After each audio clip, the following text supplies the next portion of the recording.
चल बीजाणु की विशेषता का नाम से स्पष्ट है कि चल बीजाणु की क्या क्या विशेषता होनी चाहिए। कौन है? चल बीजाणु। कहाँ तल्लील? राजस्थान। ये पहली बात तो ये गतिशील होता है। क्या होता है? इसका पहला विशेषता है कि यह क्या होता है? यह गतिशील होता है। गतिशील होता है। ध्यान दो, ये गतिशील होने के पीछे एक रीजन है। इसमें फ्लैजिला पाया जाता है। ध्यान रखिएगा, जिसमें क्या होगा? फ्लैजिला होगा वो मूवमेंट करेगा, है ना, क्योंकि उसको मूवमेंट में कौन मदद करता है? फ्लैजिला। पूछेगा चल बीजाणु गतिशील क्यों होता है, तो कहिएगा इसमें क्या पाया जाता है? फ्लैजिला होता है। इसमें क्या होता है? इसमें फ्लैजिला पाया जाता है, जिसके कारण यह जल के सतह पर क्या करता रहता है? जल में तैरता रहता है। जिसके कारण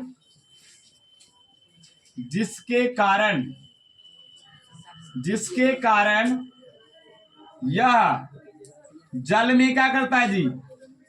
तैरता है। सबसे बड़ी विशेषता एक और हो गया कि फ्लैजिला में क्या होता, इसमें होता है, चल बीजाणु में क्या होता है? फ्लैजिला, और इसी के मदद से क्या करते हैं? जल में तैरता है। दूसरी बात यह है, तीसरा, कि इसमें कोशिका भित्ति अनुपस्थित होता है। क्या होता है? एब्सेंट होता है। इसमें क्या होता है? इसमें सेल वाल हिंदी में क्या बोलते हैं? कोशिका भित्ति अनुपस्थित होती है। अनुपस्थित होती है। इसका बहुत बड़ा एग्जांपल है क्लोमाइडोमोनास। चल बीजाणु का एग्जांपल क्या है?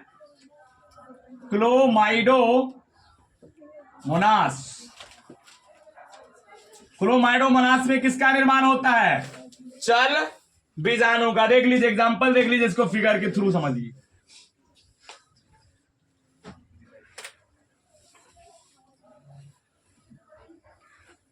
क्लोमाइडोमोनास में किसका निर्माण होता है?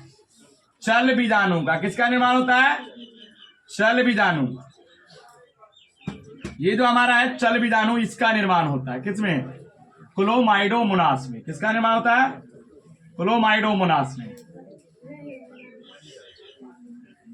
क्लोमाइडोमोनास में किसका निर्माण होता है? चल बीजाणु। ठीक है, क्लोमाइडोमोनास में चल बीजाणु का निर्माण होता है। और जिसमें स्पोर का निर्माण होता है चेला, जिसमें बीजाणु का निर्माण होता है ना, उसको बीजाणु धानी के नाम से जाना है। गुरु बीजाणु धानी कहते हैं।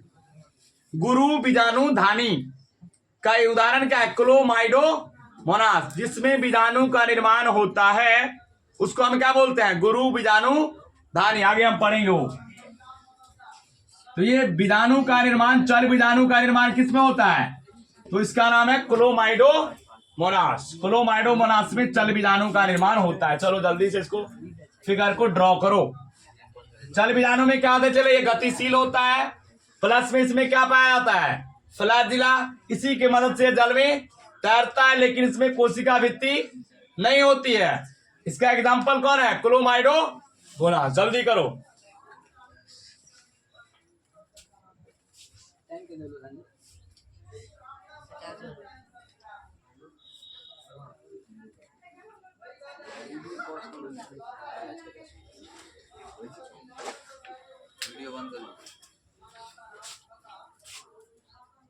अगला देखिए, अगला है कौन सा? अचल बीजाणु ना, तो नाम से स्पष्ट है। इसका विपरीत कर लो। अचल बीजाणु में कौन सा?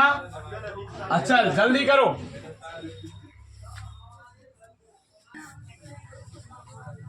दूसरा क्या नाम है? अचल बीजाणु ना। अचल नाम से क्या? अ मतलब नहीं है, चल मतलब चल, मतलब वो नहीं चलेगा। अचल बीजाणु। पहला क्या होगा इसकी विशेषता चला? यह क्या होता है? यह अगतिशील होता है। अगतिशील। क्यों अगतिशील होगा? यह अगतिशील होता है क्योंकि इसमें क्या होता है? फ्लैजिला अनुपस्थित होता है। इसमें फ्लैजिला, फ्लैजिला का निर्माण नहीं होता है, निर्माण नहीं होता है। दूसरा है चेला इसका कि इसमें सेल वाल तो नहीं था, इसमें सेल वाल होता है। इसमें कोशिका भित्ति, कोशिका भित्ति यानी सेल वाल क्या होता है, उपस्थित होता है, उपस्थित होता है। इसका एग्जाम्पल है कोनिडिया। इसका एग्जाम्पल क्या है चेला? कोनिडिया में जो है ना पेनिसिलियम का निर्माण होता है। किसका निर्माण होता है? पेनिसिलियम। परीक्षा इसका एग्जाम्पल क्या है? कोनिडिया। कोनिडिया से किसका निर्माण होता है? पेनिसिलियम, जो किसका एग्जाम्पल है? अचल बीजाणु। पूछेगा कि पेनिसिलियम का निर्माण कौन करता है, तो कोनिडिया। और कोनिडिया क्या है? एक अचल बीजाणु इससे बनता है। क्या बनता है? अचल। क्यों अचल बनेगा? क्योंकि इसमें फ्लैजिला नहीं होता है। जिस में फ्लैजिला होगा उसमें मूवमेंट का गुण पाया जाएगा। तो हम लोग बीजाणु जनन भी क्या कर लिया?